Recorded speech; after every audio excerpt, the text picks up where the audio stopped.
Welcome to the Indomitable podcast. I am your host, Di Cerullo, and today we have a very special episode that will leave you inspired.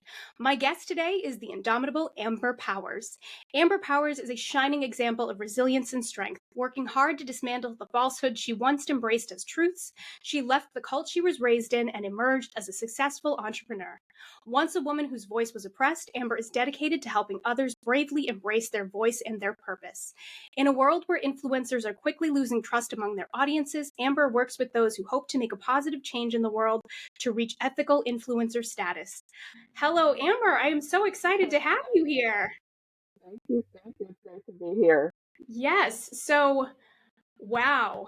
I don't know where to start. So before we leave the audience here kind of in the dust, why don't you tell me a little about yourself that kind of isn't available Quick right up bio. front? Yeah.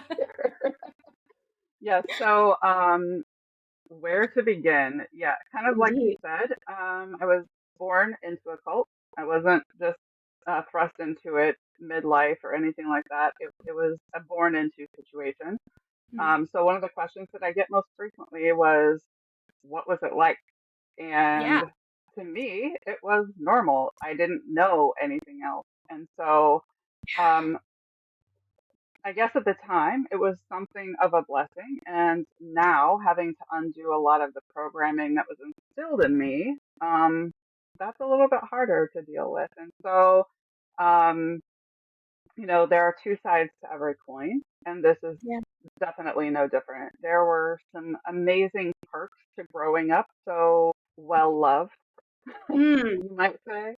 Um, and also, there were some downsides to that as well. So, um, now having, stepped out of that, in my mid to late 20s and really just learned to find my voice, learn to, find my purpose really, which is becoming an advocate for women owned businesses, becoming an advocate for women who have been silenced for most of their lives. Helping them find their voice and helping them use their voice because um, I'm actually just finished the last edit on my book, which will publish in March. And it's a memoir that tells my story, and it takes such bravery. Like, that's the one thing that no one prepared me for. I was like, oh Right. yeah, I have a story. I have a story to share. I'm going to share it. But once Good. you get in and really start writing, you realize what you have been through, and it's such a healing process. But healing takes a lot of energy. Oh, yeah. And so, Yeah. yeah, it's been quite the process. So yeah, that's a little bit about me, who I am. My husband and I sold our sticks and bricks house about a year ago. And we hit the road full time, doing full time RV living so that we can go across the US and spotlight women owned businesses. You left me so much material. Like I just like my little ADHD brain is like shooting all around. I'm just kind of like, Right, okay, right. let's start from the beginning. So, okay, a cult. That is a heavy, heavy word, and that is definitely Yeah. sort of a showstopper. I don't want to give too much light to that itself, but what would you say sort of some of the beliefs in the cult were, or some of the sort of the ideals of it were that you would maybe be Hmm. unlearning? Yeah. I would say probably one of the most damaging beliefs was the theology that you had to be perfect to make it to seventh heaven, top Wow. tier, right? Right. And so, um, very damaging to walk Right. around uh, in this meat suit feeling like you have to live a perfect life, Right. and beating up on yourself when you're not. Right. It's just a constant punching bag situation. And Ugh. so I still find myself struggling with that perfectionism. And I learned that procrastination is actually one of the symptoms of Of course. perfectionism. Of course. And so, things in life just kind of started to make sense once I started going through the healing journey and understanding like why I was behaving in certain ways. Right. And I think once you have that understanding, it allows ease to progress into what healed looks like. Right. Ugh. Perfectionism alone is its own, you know, paralytic and can keep Oh you yeah. from, I can't, any number of things, self love included. At what point would you say you realized it was time to go? Did your family decide it was time to go, or did you decide it was time to go separately? If you want to talk about that, I'm Mhm. not, you Yeah, know. yeah. It was sort of a stair step process. So Mm, yeah. um in my I believe I was 16, around 16 years old. The leader of the cult was found guilty for child molestation. There were some rumors, not confirmed, of embezzling, adultery, like all of the things that you hear about going on in cults. Um,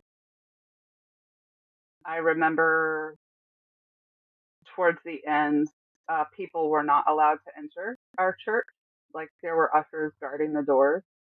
Um, Mm, we were not allowed to leave the church during services, which was new. Like right. that wasn't a part of how I grew up. And so Wow.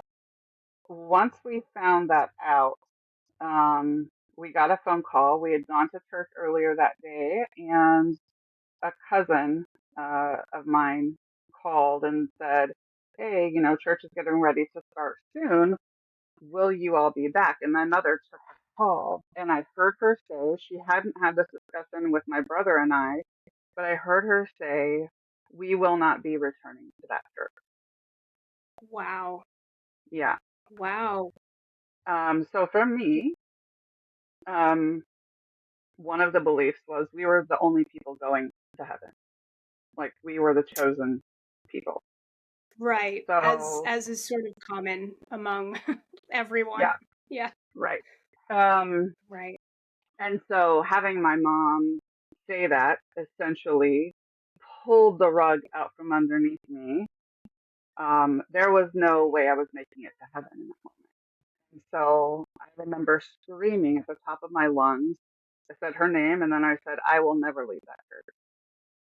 Wow. Um, yeah, it was a traumatic event, and my parents did leave. Hmm. Um, I was uh, I went to some of the churches that they went to, but I never really got super involved. Hmm. Um, one of the churches that they went to, they got rebaptized because we were baptized incorrectly. Um, so uh, I ended up going back to that church a few times, just because it was home. Right. I couldn't Yeah. find anything that felt like home to me. And then a little bit later on, a couple of years later, I started dating a man from that church because we had to marry from within the church. Of course. Even though I wasn't a part of it, I still followed what I believed and knew. Right. And so he and I started dating. We attended church at a kind of a branch of that church that broke off in the 70s. Mm. Um, so they still had the same beliefs, but without the corrupt leadership. So Leader. yeah, we stuck out there for a little bit. And then I fully stopped going in my late 20s, Hmm. mid to late 20s. Did you stop going because you sort of had unpacked those things as you lived longer and you'd sort of gained your own sort of sense of self, or was there something similar that prompted, Um, I if you don't think mind more me than asking? anything, it was distance. He and Right. I did get married. We lived probably close to an hour from that church. Right. And so I stopped going simply because it was a heck of a drive and he didn't want to go with me. He wasn't ever really that into church. I mean, he bought into the beliefs, but Right. he didn't want to go. And so I ended up going by myself and I didn't feel like driving an hour each way. Um, and so I did find a small church that was located close to us and started going. I was Mm. exposed to not vastly different beliefs, but different enough that made me start questioning some of the ways that I was raised and some of the Right. theology behind it. Um, and that was probably the first step to me really undoing the mental programming. Programming. Right. That is sad, but also scary. I would feel like if all you knew was that like your salvation was like the most important thing on this earth and this was the only way that you could go to heaven, and oh my gosh, it would be terrifying to be going through that process. Um why do you think, and I don't know if this is, and I don't know that much about it to be honest, but this is what I'm always curious about. Why do you think that cult leaders are often tempted to go into abuse? They can, like, it can't start off like I just want to be this person that is awful and just sucks the life from everybody else and abuses everybody Hmm. around me. Like, is it like mental unhealthiness, or is it just like egotistical narcissism that just drives them to do whatever they want to whomever they want? What are your thoughts? Yeah. So I actually the the generational, I don't know what the word is, but my Mm, my ties to cults go deep. So I mm. actually lost two family members, distant family members, in the Jonestown massacre. And Oh, so sorry. yeah, so I know a little bit about Jim Jones and Mm, how that progressed. And I've done a little bit of my own kind of mental of course. assessment of You would how have that to. happened. Yeah. Yeah, so he started out, he actually came to the church that I was raised in to try to recruit members for his, it was called People's Temple. Mm, And he was, by all accounts, a decent enough guy. He was friendly. The way that he started his church was very like pro diversity, really raising up people of color right. and promoting love. Like that's how it all started. Right. And I think just my own personal assessment is it was a progress, a progressive belief that he really was, he started buying into his own ego. Right. The more people loved him, the more he loved himself, but not in a healthy way, right? Right. Right. And so, yeah, he really started buying into that and understanding that he had power. And Mm, I think a lot of people get there, right? But that's when we have right. a choice. Do we Right. use that power for good, or Right. do we use it to our own benefit and corruption? And Right. it's simply that moment where we make the choice. Which fork do we take? Right. And he chose the wrong one. Wow. Yeah. Yeah. Um, as you know, I grew up in the Massachusetts foster care system, and it was Hmm. always sort of my belief that people didn't choose evil outright. They chose a series of small evils that Yep. crossed that line enough times that the line itself becomes invisible, and you just make bigger and bigger, more and more egregious choices as you go. Right. And every time I've heard about cult leaders, you always hear like the people who believed in them saying things like, he was just such a good guy. Like he was doing so much Right. good. There was so much love that was so much Exactly. different than everything I'd experienced. And I'm always just so fascinated of how we get to that place of I am being persecuted, thus we are being persecuted, thus we must all, and I'm just always so, I mean, it's not all the same evil, but it's all the same small choices, right? It's Yeah. all the same. I'm so fascinated by that. So I appreciate Yeah. your thoughts on the matter, as Sure. horrifying as the subject matter is. So the church breaks off, right? It decides that it's going to continue on without this terrible human being at the helm. Hmm. Is it still alive today? Is it still doing well in the great age of 2023? Wow. Okay. Wow. I wouldn't say it's doing great.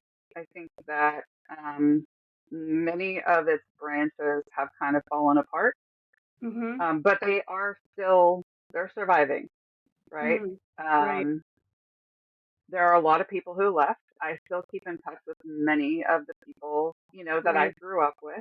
Of course. When I divorced my first husband, I lost a good portion of the people, you know, that I Yes, I grew up do. with because that was half of my Of that was half of course. my, chosen family. Yep. Um, and so, but I do still keep in touch with many of the people that I attended church with, and the vast Right. majority do not go anymore. Wow. Wow. That's amazing. When you Yeah. were writing your book, because I've written a book, and I was very, how do I want to say? I don't want to say touched by while you were talking about having written your book. It was very reminiscent for me. So I wanted to ask you, before you got started, were you afraid to write it? Yes. I didn't know how afraid I was because I still have family that goes to that Yes. church. Yeah. The people who even left that are family still hold many of the same beliefs. Right. And so um, I was afraid of being brutally honest about how I was raised. I Right. was afraid of being transparent about some of the abuse that I suffered at the hands of my mother because my mother was such a strong personality and she was so well loved by Right. our family and by our community, and she was seen a certain way. Yes. But as is the case in all things, we only see a fraction Of course. of the person that is in front of us. And Right. so there was a ton of fear. And also, what helped me get past that was I knew that my story had the power of changing lives. Right. It had the power of enabling and empowering other women to share their stories, to make the changes that they wanted to see in the world. And so that sounds super like Shiro of me, No, but it it no. really No. it was Yeah. just a decision. It was simply a decision. You can either let the fear consume you and take away your It power, will. Yes. or you can use your power to make the change you want. There is no middle ground. There is no No. gray area. It's No. one or the other, and I chose the one I wanted to be okay with on my deathbed. That's amazing. Did something prompt you to write the book? Yeah, my sister from another mister, Hmm. Lynn Abate Johnson, she and I have been internet friends for I don't even know how long now. We have literally never met in person, and I would hand her my business in a second and know that she would take care of it. Hmm. She reached out to me to tell me that she was writing a book about being a caregiver through her mother's passing. Hmm. And some of the things she said, I signed up with this hybrid publisher. She calls herself the book doula. So she's in that sort of spiritual realm that you and I find ourselves. And I thought that maybe it would be worth a connection. Right. And I had picked up a pen to write my book no less than 30 times. I have Yes. 30 notebooks Yeah. with Oh, you're a speaking to third my of the heart, Amber. story. You know so many of And my darkest secrets. yeah, I kept putting it down, and but Yes. the prompt to always visit it again let me know that like this is the moment. I've been waiting for an introduction to a publisher that resonates with me, that Yes. gets who I am, that is not going to be judgmental of my path and how I make it happen. And Yes. so that was the moment. She made that Yes. introduction, and I finally just said yes because I knew I needed the accountability to Yes. actually do it. Yes. So it came to your door, did it? Yes, it did. It came a knocking. That's kind of how it does with stuff like that, folks. If you don't know, Totally. when I went to, and Amber's completely right. When you have a story that's a memoir that's sort of been living on your chest for basically all the years of your life, what ends, and I don't want to speak for you, Amber, so please correct me if I'm wrong, but when it's sitting on your chest for all the years of your life, you pick it up and sort of put it down many times, always knowing that you will one day be accountable to this story. For me, the thing that came knocking was when I gave birth to my daughter. who looked exactly like me. And then the more and more she would grow, and the more and more she would change, and the more and more I was just so in love with her. She's just such an on fire little person. She's a tiny version of me, right? And I realized in those moments all the things that people had made my fault, all the things that they had said that was I deserved the abuse because of, I too many questions, required too much, so needy, all of those things, right? I Right. met this little girl and I was like, you effing liars. You liars just wanted somebody smaller to abuse. You Yep. were feeling like it was your right to try to stamp that light out of me. And that Right. was your fault. Do you know what I mean? Like, I felt this rage growing within me that if I did not externalize it from my body, It you would know have what I mean? Like consumed you. it would have consumed me. That's exactly right. You Yeah. talk about the fear, the friggin' rage is what would have Yeah. consumed me. Absolutely. Did you feel like were there stories that you were hesitant to tell with the level of honesty in which you ultimately told them? Yes. And I pulled one in particular from the book. Mm-hmm. Um, I that one story I felt was too forced. Um, and so I ultimately made the decision to pull it because I didn't see the benefit of having it in there. Like that was the litmus test that I used. Right. Would this be beneficial to someone else hearing this story? Right. And of course, you know, people want to know about you and how you grew up and everything like that, because they're going to make judgments as they go through the book because we're human. Of Um, course. right. Uh, but I think probably the most difficult was, you know, sharing about my mom, which Mm, was hard. I'm not going to lie. Like, I will not sugarcoat that. And the way that I say it in the book is she was the most loving, nurturing woman I've ever met in my life. And also, those same loving, nurturing hands caused me immense harm. yes. And I wanted to present this in a way that people understood that she's human too. Like, Right. she carried her baggage with her into our relationship. But I Yes. didn't even understand that. I didn't understand that because growing up, I never heard any terrible stories about what my mom went through. We just didn't talk about Right. it. No. And so I did share some very uncomfortable stories about how my mom was raised and some of the Mm, trauma that she went through that I ended up finding out about after she passed away. But right. why didn't we talk about that? No. You know what I Right. mean? Like, Yeah, they do. um, so, you know, my grandparents, whom I loved dearly, I had to share some dark stuff about them.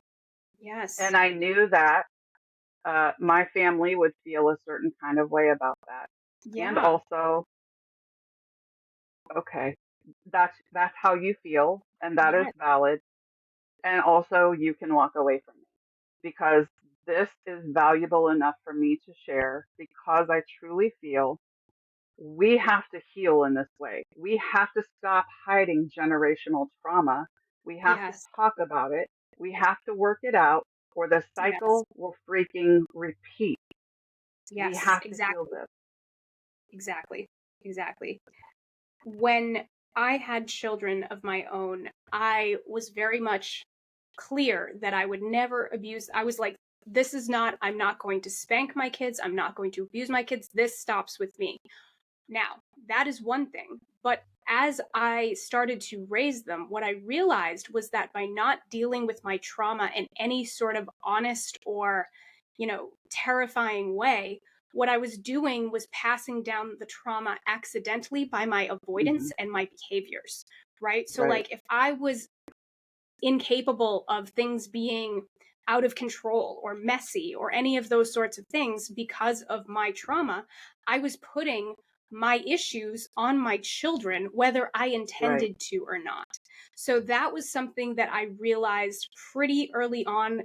Luckily, you think that you're, as a parent, that stopping the cycle is enough, but it isn't, right? Because it Yeah. will still find its way. to filter down if you haven't broken those cycles. And you do Yep. not break them magically. You break them by dealing with the issues at the root of them. 100%. Oh my Yeah, gosh. you don't address the action, you address the trauma, Yes. because if you don't address the trauma, it ends up looking like something else. Yes. Abandonment. It Yes. ends up looking like emotional abuse. And because there's no physical abuse, you think you're doing better. And you You're aren't. not. That's right. That's absolutely the case. So I didn't write my book for other people. And I knew eventually people would read it, but I wrote it as if Hmm. I were writing it for me and potentially maybe my kids, right? Because I knew that if I thought too hard about who might read it, I would be paralyzed and I wouldn't be Yeah. able to talk about it in the way that it needed to be told. So when I considered, and I'm just going to say this because this is my podcast and I'm allowed, um, when I needed to tell a story that included sexual abuse, I needed to say what I needed to say. And there were people that are, kind of important people that were at the Hmm. center of that, but it was important to me to tell it. So when it came time to talk to my publisher about it and about whether or not they would be comfortable still publishing the book given the content, I was shocked by how basically my the CEO of the publishing house's wife got on a phone call with me and was basically like, "Nope, she's going to tell that story the way she needs to tell it. We're all just going to read it. That's just the way it's going to be." And I think that, and just I'm so eternally grateful to her, and I don't say it enough, but I'm so grateful to her for giving me permission to tell that story the way it needed to be told so that I could get it out of Yes. my body. I mean, Yes. do you have those feelings about some of the stories that you had to tell that you just had to get it out of you? Yes. I also went through sexual abuse at the hands of people who my family, you know, thought were innocent enough, as most As they people do. do. Yeah. Like, why would they put you in harm's way intentionally? There are two strong points that I wanted to get across in my story. Yeah. I went through a ton of trauma. Like, I Yeah. went through a ton of trauma. It Yeah. looked like sexual abuse, it looked like physical abuse, it looked like mental abuse, emotional, spiritual, like you name Yeah. it. Yes. I endured the abuse. Right. And I refuse to let that define me. Yes. I Yes. I am determined to use what that gave me and turn it into something beautiful. Yes. So Right. that was the first thing. I forget the second thing. It was right there. Nope. You know what? Nope. Go right ahead and Oh, I there know it what is. it was. It was, to give women a voice, because for so Yes. long we have been silent. For so long we have not been believed. For so Yes. long it has been, oh, but he's such a nice boy. He would Yes. never, Yes. right? Yes. No, ma'am. Yeah. I can paint you a mental picture if you like. Yes. Um, and so it's it's just another voice to support you. If you are Yes. a woman who has not been believed, I believe you. Yes. Yes, Full I would say stop. that that's absolutely correct. I think women have been absorbing oh, he's just such a nice boy. I think women have been absorbing all of that for just all of human history. The reason we continue to have all of these abuse situations is because we ignore them. We Yeah, leave I mean, you're saying, "Oh, who would leave their children in harm's way?" Of course they do, because it worked on them first. Of course right, they do. Do you know what I mean? So, if they didn't know how to keep themselves out of harm's way, if their right, parents didn't know how to keep them out of harm's way, of course they passed down that cover, ignore, and just don't talk about it behavior. Of course they did. That right. generation on generation has done that. So Yep, it is on us to be able to say, yes, this happened, let's heal it, rather than saying, oh, I'm going to cover up for this person again, and right, maybe they won't do it the next time, because you just right. leave that person open to hurt the next person who maybe is exactly the same type of person that you were, just, a nice person that didn't know that that was what that person was, right? Like, Yeah, I'm absolutely. just, yes, I get so frustrated because people will say, oh, well, false allegations, everybody's son is going to be at risk. And it's like, no, they aren't. You can Right. raise them better. You can do Absolutely. something. You can talk about, you can stop covering. You can Yes. solve it now while the issues are small. Yep. Little kids, little problems, big kids, bigger problems, right? Like, you can 100%. stop these behaviors now when you're seeing them talk about girls in a certain way, when you're seeing them talk to Right. you, their mother, in a certain way. And I get such static when I'm talking about Yep. these things sometimes, and it hurts me for our children. It hurts me for our daughters. Yeah. Yeah. 100%. But it's people like you and I standing up and saying, look, if your parent, if your person that you look up to that you're supposed to feel protected by isn't going to stand up for you, you have people who will. Yes. Yeah. Building community is exactly. Building community is power. Building Yep. community to have those conversations and be able to say, these are the red flags. These are what we're looking for. And every time I see Gen Z talking about red flags and behavior and doing their therapy and all of that stuff, oh my Yep. God, the mama bear in my heart is just like, I want to clap and cheer for all of them. You know what I mean? Because they Absolutely. are creating new cycles for humanity with their That. sass, and they don't even really realize it, That. right? So it just Yeah. it thrills me as a mom who has kids coming up after them, that like Yep. maybe they'll just have it a little bit easier than even I had it. Totally. Yeah, Now, I'm no. so thrilled. I think that I understand, growing up and hearing the grandparents be like, kids these days are, you know, and I'm Yeah, like, kids these days, what a relief. Like they're yeah, right. getting it. Same. They're Same. getting it. Same. Yeah. People are like, oh, that generation, they're feral honey badgers, and I'm like, oh, thank God, Right. thank God, like that is Right. exactly what is needed. What we need. Like, Yes, feral empathy honey badgers is just totally. exactly what the world needs, and I'm Yep. so grateful for it. Exactly. Absolutely. Yep, I love that for us as humans. Let's talk a little bit about your work, if you don't mind. So you Yeah. work with giving women a voice, so talk a little bit hmm about that. Yeah, so I started a group back in 2017, I think it was, maybe 18, I don't remember, on Facebook called Women Business Owners, supporting women business owners. And the reason I created that group was because I moved to Florida in 2017. I was big into networking. We moved from Indianapolis, and I had such a strong, supportive community there. Um, and it was like authentic. It was just like, we want to see you thrive, kind of cheerleaders. Yeah. It didn't matter if there were three marketers in the networking group. It didn't matter if there were 17 realtors in the networking group. We just wanted to show up and lift one another up. And so it was starkly contrast to that when I moved to Florida. It was Mm. old school 80s bro networking where you had Mm. 30 seconds to give your pitch if you weren't one of the already represented groups. Da, da, da. And I was just like, oh, this is so gross. Mm. And I went to five of those in one day, and they were all exactly the same. I Yes. don't believe in competition. I believe there Mm. is more than enough out there for all of us to eat. And so Mm-hmm. I created a space where women could just go to be supported, Absolutely. kind of a pitch free zone where they could just pose questions and get help, where they could just show up and support one another, educate one another. Right. And it slowly grew until 2020 when the pandemic hit. And then women flooded my group.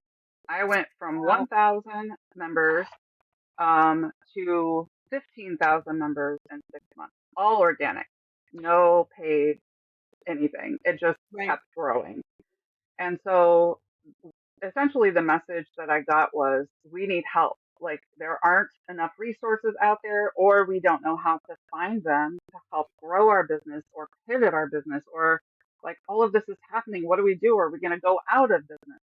And so I wanted to create a space where women could truly have access to resources to help grow their business, to help build their business. So I created Shop From Her, which is a platform dedicated to doing just that, to help women be found, um, to show up their authentic selves and know, like truly, not just believe, but know, in their heart that showing up as they are,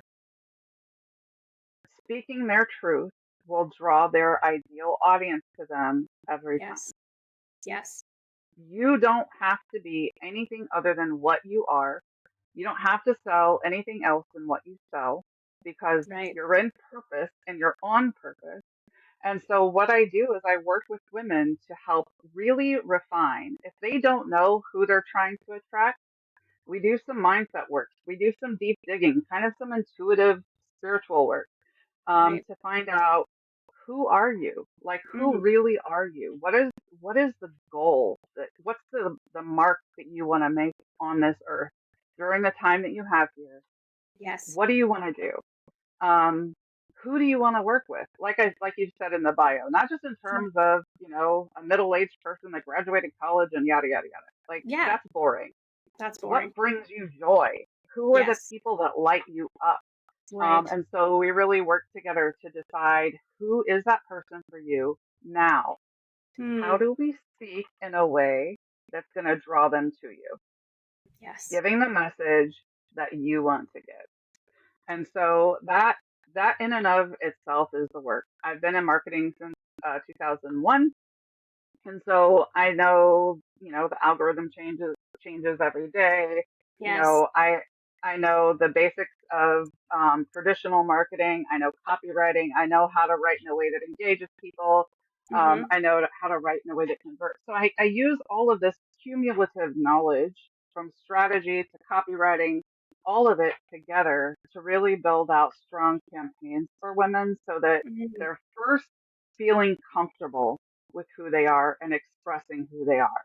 Once we Yeah. work through that part, we get Mm. it down on paper and we develop a good brand message so that they are ready to scale their business. They don't always want to be doing the work for the rest of their lives. They want to be able to hire people on. So we get it on paper because the best way to scale is to embody the person you want to be, embody the business that you want to be. Right. Um, so get that brand messaging down on paper, start writing down your systems and your processes, all of it. So it's kind of like a cumulative uh, Yeah. business business consultant and marketing consultant is how I work with women. That's awesome.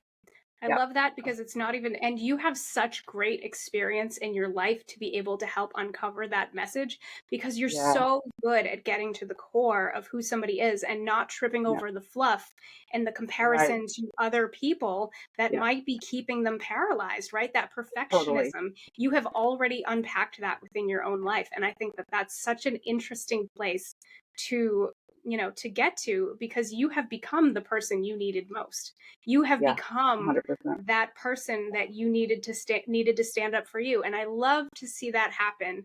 And all the people who are doing the thing that they love the most in life, that is the thing that they have in common, is that they have become the person that they needed. You are giving voice to women just like yourself. That Yeah. is incredible. I am so proud of you. Good for you. Thank you. Thank Woo. you. So anyway, you got an RV and now what? Yeah, we are currently in Florida. This is, where we moved. My dad actually lives in Florida, so we spend quite a bit of time here. Mm-hmm. But our goal is within the next couple of years to start traveling cross country to spotlight women-owned businesses. The Nice. tagline of Shop From Her is "Shop consciously, shop from her." And it really is to draw attention, not to necessarily shopping more or shopping from women, but if you have a purchase to make, it's simply Yeah. about stopping for a moment, thinking about who you're buying from. Even if you're Mm, buying from that one company where we buy all this stuff that gets shipped to our front door, um, mm, mm. they have they have the ability to shop from a small business. They have the ability for you to filter by shopping from a woman-owned business. So taking the Right. time to just be intentional about putting your money in the hands of a woman-owned business, Right. being intentional about hiring a woman-owned business. That's Right. really what Shop From Her is all about. So our hope is to, travel cross country to be able to give marketing wisdom to people who need a little bit of a leg up in their Mm-hmm. business, and to spotlight them on a YouTube channel that allows people to learn more, not just about the business and what they sell or how they help other businesses, um, but to share some of their story because that's how Right. we connect on a Yes. human level. Yes. So, Yes. Well, and that's how we build community, and community is right. power. Absolutely awesome. I love that for y'all. That is so cool. Thank you. So I always say that I would love for these conversations to go on forever. And if I were offline with you, they surely could. I do not want to, I try to be very careful about the questions I ask of people, knowing that the answers are in public. So here's what I would like to know. I'm sure that people are completely like enthralled with your story by now. Do you want to share the title of your forthcoming memoir and when people can buy it? Yes. So it actually will publish on March 12th of this coming year, 2024. The name of the book, I literally just settled on a subtitle. So you're the first person I'm revealing this to, and I hope I get it right. So the name of the book is um, Untethered: My Story of Losing My Religion to Find My Voice. Wow. Wow, that's powerful. Yeah. Congratulations. I am so Thank proud of you. you. Honestly, that is Thank you. fantastic. And naming a book is hard, so completely Oh, yeah. agree. Yeah. So, and if people want to work with you or if people want to do more intentional shopping, can you share those links as well?